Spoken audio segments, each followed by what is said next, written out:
अस्सलाम वालेकुम वरहमतुल्लाहि वबरकातुहू। अल्हम्दुलिल्लाहि कफ़ा व सलामुन अला इबादिहिल्लज़ीना इस्तफ़ा, अम्मा बाद। मोहतरम नाज़रीन इकराम, कुर्बानी सवाल जवाब की नशिस्त में आप हजरात का इस्तकबाल है। आज की नशिस्त का मौजू है, क्या भैंस की कुर्बानी जायज़ है? यह भी सवाल बहुत पूछा जाता है। इस सिलसिले में उलमा के दो अक़वाल हैं। एक तो यह है कि जायज़ है, कर सकते हैं। दूसरे यह है कि जायज़ नहीं है, नहीं कर सकते। जो लोग कहते हैं कि जायज़ है वो कर सकते हैं, उनका कहना यह है कि भैंस जो है वो गाय की तरह है और गाय पर उनको मान लिया गया कि यह गाय की तरीके से है।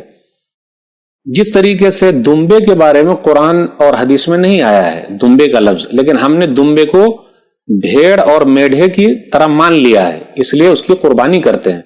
तो उसी तरीके से भैंस का लफ्ज गर्चे नहीं आया, लेकिन हमने गाय की तरह मान लिया, क्योंकि गाय भी दूध देती है और भैंस भी दूध देती है। तो ये बात है। वैसे कुरान करीम की एक आयत है, वलकुल्लि उम्मतिन जअलना मनसकन लियज़कुरुस्मल्लाह अला मा रज़क़हुम मिन बहीमतिल अनआम, कि हर उम्मत के लिए हमने कुर्बानी रखी है ताकि वो अल्लाह का नाम ले, बिस्मिल्लाह करें बहीमतुल अनाम, उन जानवरों पर। तो ये बहीमतुल अनाम जो है ये 8 किस्म के जानवरों पर बोला जाता है। वो 8 किस्म कौन से हैं? जैसे भेड़ मेल फीमेल, फिर इसी तरह बकरा बकरी तो 4 हो गए, फिर इसी तरह एबिल यानी ऊंट ऊंटनी 6 हो गए, फिर इसी तरह गाय और बैल तो 8 हो गए। उसी को बहीमतुल अनाम कहा जाता है। लेकिन जो लोग कहते हैं कि जायज है, तो कुरान ने सिर्फ यही नहीं कहा है कि यही 8 है, उसके अलावा मना है।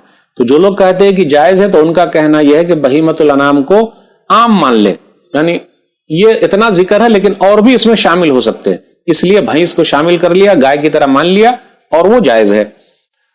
शेख सालेह उसैमीन रहमतुल्लाह अलैह वो बयान करते हैं, मजमुआ फतावा रसाइल फजीलतुल शेख मोहम्मद बिन सालेह उसैमीन रहमहुल्लाह, उसके अंदर है जिल्द नंबर 25 सफ़ा नंबर 34 पे, अल जामूस नौउन मिनल बकरी वल्लाहु अज़्ज़ वजल ज़करा फिल कुरान अल मारूफ इंदल अरब अल्लज़ीना युहर्रिमून मा युरीदून व युबीहून मा युरीदून वल जामूस लैसा मारूफन इंदल अरब।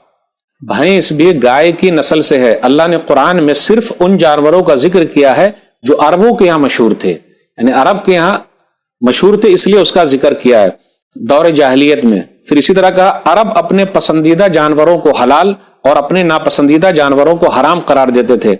भैंस तो अरबों के यहाँ थी ही नहीं, यानी मारूफो मशहूर थी ही नहीं। तो इससे यह पता चला कि वो न जानते थे कि यह हलाल है हराम है या उसकी नस्ल है, इसलिए अल्लाह ने जिक्र नहीं किया। तो इससे यह पता चला वो भैंस जहां भी पाई जाए उसकी भी कुर्बानी गाय पर महमूल करते हुए कर सकते हैं। कुछ लोगों का कहना यह है कि भाई नहीं कर सकते, तो वो लोग यही कहते हैं कि 8 किस्म के जानवर का जिक्र है कुरान में, उसके अलावा नहीं कर सकते।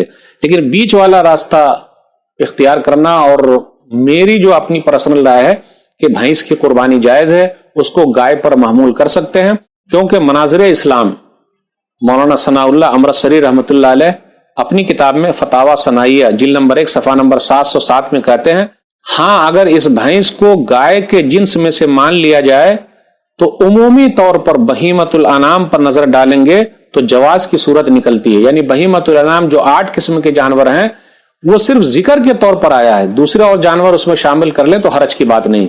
तो मेरी अपनी पर्सनल राय यह है कि भैंस की कुर्बानी जायज है। वल्लाहु आलम बिस्सवाब। वस्सलामु अलैकुम वरहमतुल्लाहि वबरकातुहू।